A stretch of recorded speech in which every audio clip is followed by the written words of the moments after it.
أعوذ بالله من الشيطان الرجيم. بسم الله الرحمن الرحيم. الحمد لله الذي أنزل على عبده الكتاب ولم يجعل له عوجا قيما لينذر بأسا شديدا من لدنه ويبشر المؤمنين الذين يعملون الصالحات أن لهم أجرا حسنا ماكثين فيه أبدا وينذر الذين قالوا اتخذ الله ولدا ما لهم به من علم ولا لآبائهم كبرت كلمة تخرج من أفواههم إن يقولون إلا كذبا فلعلك باخع نفسك على آثارهم إن لم يؤمنوا بهذا الحديث أسفا إنا جعلنا ما على الأرض زينة لها لنبلوهم أيهم أحسن عملا وإنا لجاعلون ما عليها صعيدا جرزا أم حسبت أن أصحاب الكهف والرقيم كانوا من آياتنا عجبا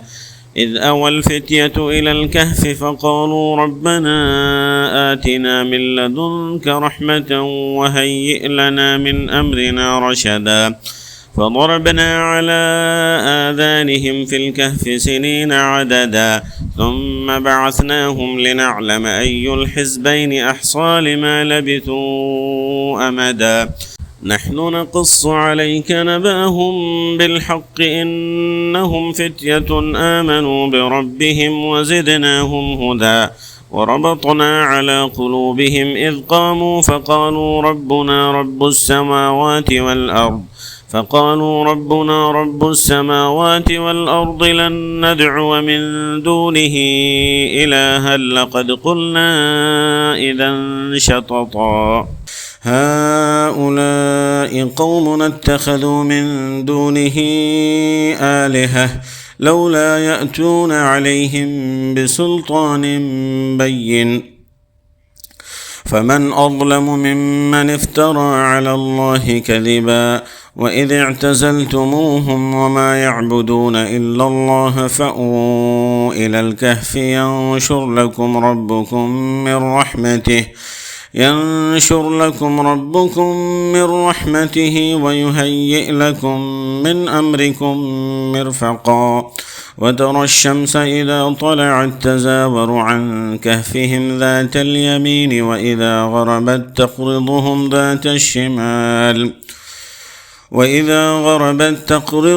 ذات الشمال وهم في فجوة منه ذلك من آيات الله من يهد الله فهو المهتد ومن يضلل فلن تجد له وليا مرشدا وتحسبهم أيقاظا وهم رقود ونقلبهم ذات اليمين وذات الشمال وكلبهم باسط ذراعيه بالوصيد لو اطلعت عليهم لوليت منهم فرارا ولملئت منهم رعبا وكذلك بعثناهم ليتساءلوا بينهم قال قائل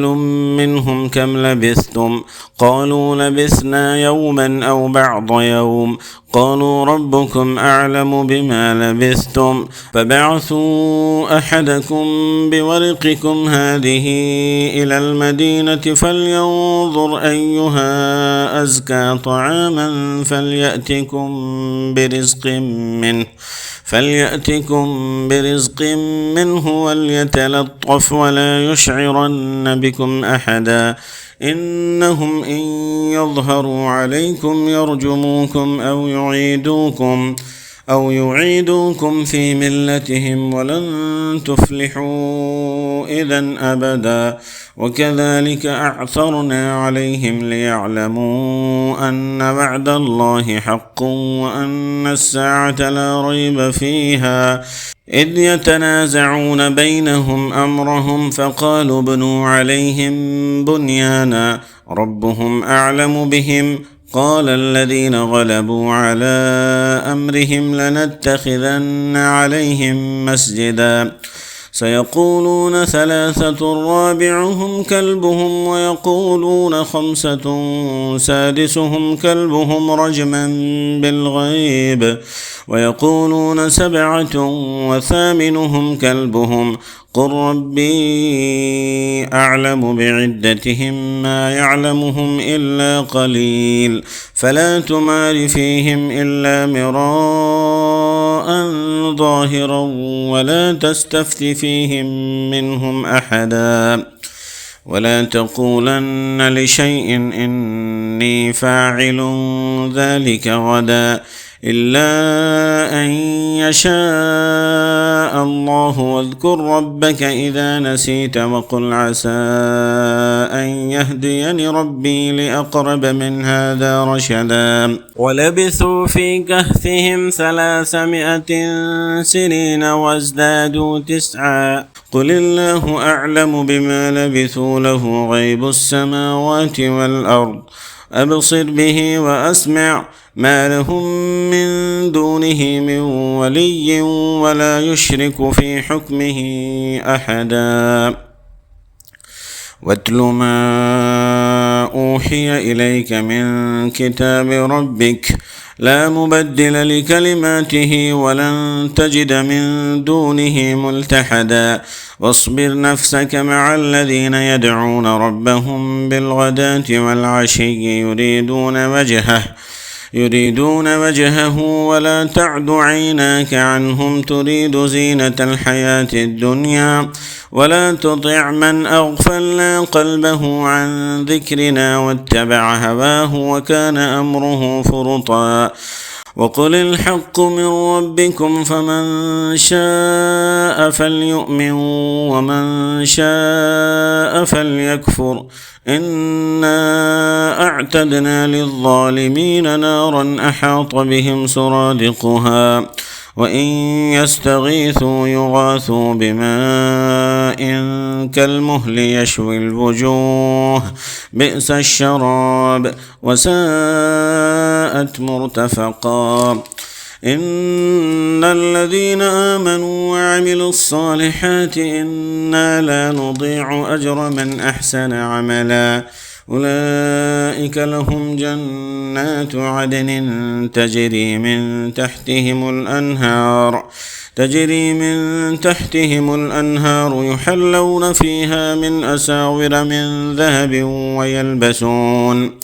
ويلبسون ثيابا خضرا من سندس واستبرق متكئين فيها على الأرائك نعم الثواب وحسنت مرتفقا واضرب لهم مثل الرجلين جعلنا لأحدهما جنتين من أعناب وحففناهما بنخل وجعلنا بينهما زرعا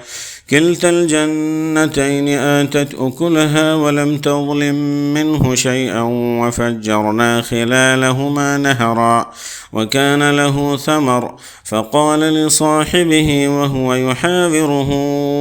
أنا أكثر منك مالا وأعز نفرا ودخل جنته وهو ظالم لنفسه قال ما أظن أن تبيد هذه أبدا وما أظن الساعة قائمة ولئن رددت إلى ربي لأجدن خيرا منها منقلبا قال له صاحبه وهو يحاوره أكفرت بالذي خلقك من تراب ثم من نطفة ثم سواك رجلا لكن هو الله ربي ولا أشرك بربي أحدا ولولا إذ دخلت جنتك قلت ما شاء الله لا قوة إلا بالله إن ترني أنا أقل منك مالا وولدا فعسى ربي أن يؤتيني خيرا من جنتك ويرسل عليها حسبانا من السماء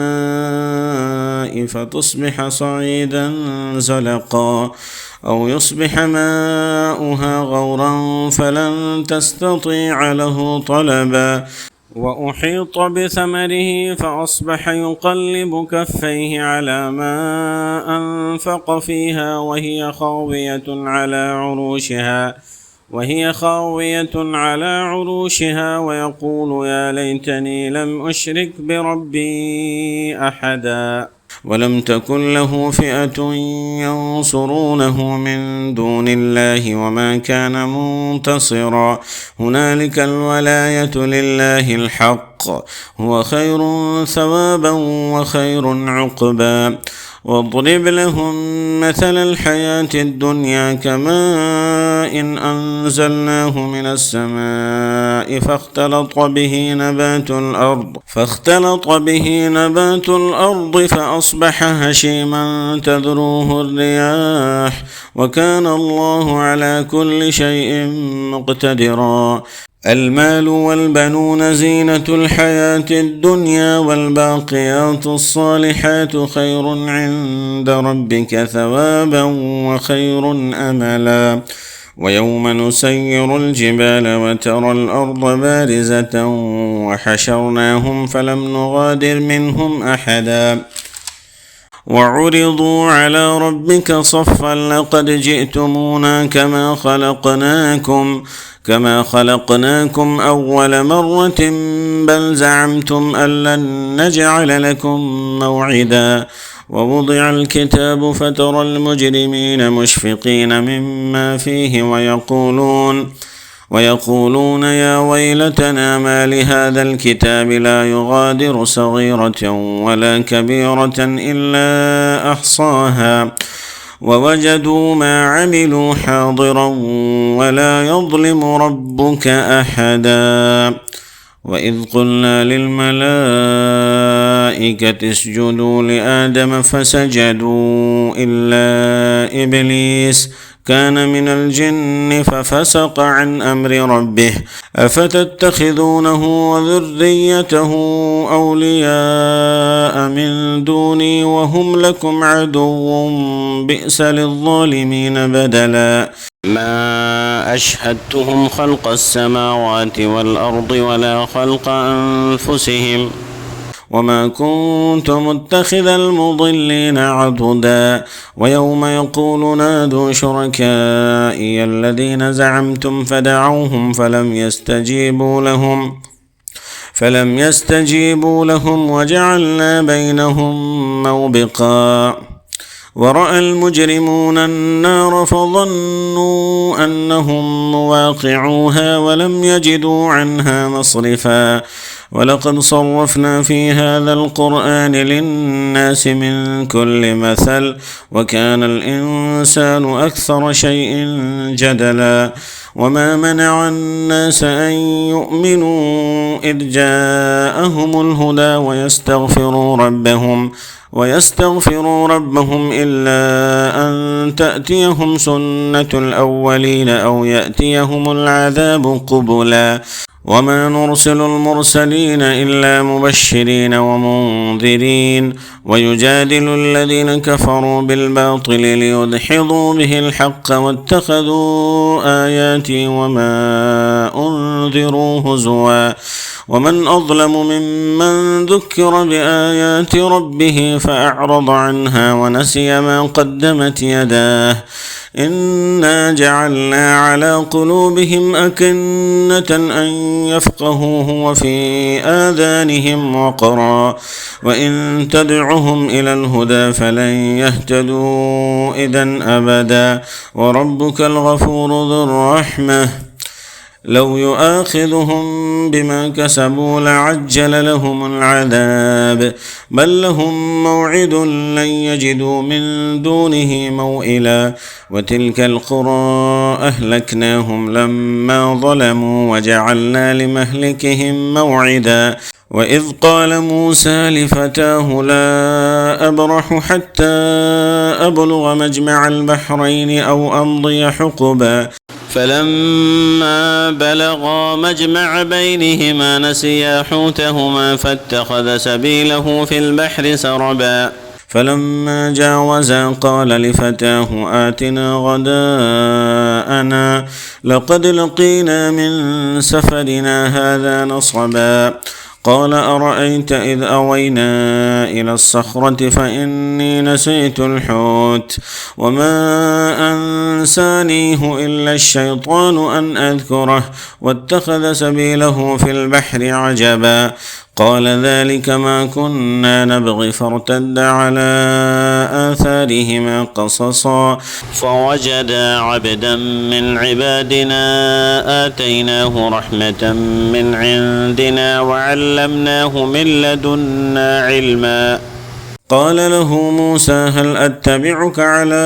أن تعلمني مما علمت رشدا قال إنك لن تستطيع معي صبرا وكيف تصبر على ما لم تحط به خبرا قال ستجدني إن شاء الله صابرا ولا أعصي لك أمرا قال فإن اتبعتني فلا تسألني عن شيء حتى أحدث لك منه ذكرا فانطلقا حتى إذا ركبا في السفينة خرقها قال أخرقتها لتغرق أهلها لقد جئت شيئا إمرا قال ألم أقل إنك لن تستطيع معي صبرا قال لا تؤاخذني بما نسيت ولا ترهقني من أمري عسرا فانطلقا حتى إذا لقيا غلاما فقتله قال أقتلت نفسا زكية بغير نفس لقد جئت شيئا نكرا قال ألم أقل لك إنك لن تستطيع معي صبرا قال إن سألتك عن شيء بعدها فلا تصاحبني قد بلغت من لدني عذرا فانطلقا حتى إذا أتيا أهل قرية استطعما أهلها فأبوا أن يضيفوهما فوجدا فيها جدارا يريد أن ينقض فأقامه قال لو شئت لاتخذت عليه أجرا قال هذا فراق بيني وبينك سأنبئك بتأويل ما لم تستطع عليه صبرا أما السفينة فكانت لمساكين يعملون في البحر فأردت أن أعيبها وكان وراءهم ملك يأخذ كل سفينة غصبا وأما الغلام فكان أبواه مؤمنين فخشينا أن يرهقهما طغيانا وكفرا فأردنا أن يبدلهما ربهما خيرا منه زكاة وأقرب رحما وأما الجدار فكان لغلامين يتيمين في المدينة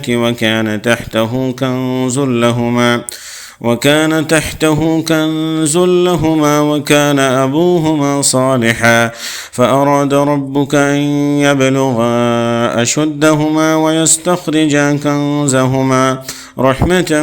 من ربك وما فعلته عن أمري ذلك تأويل ما لم تسطع عليه صبرا ويسألونك عن ذي القرنين قل سأتلو عليكم منه ذكرا إنا مكنا له في الأرض وآتيناه من كل شيء سببا فأتبع سببا حتى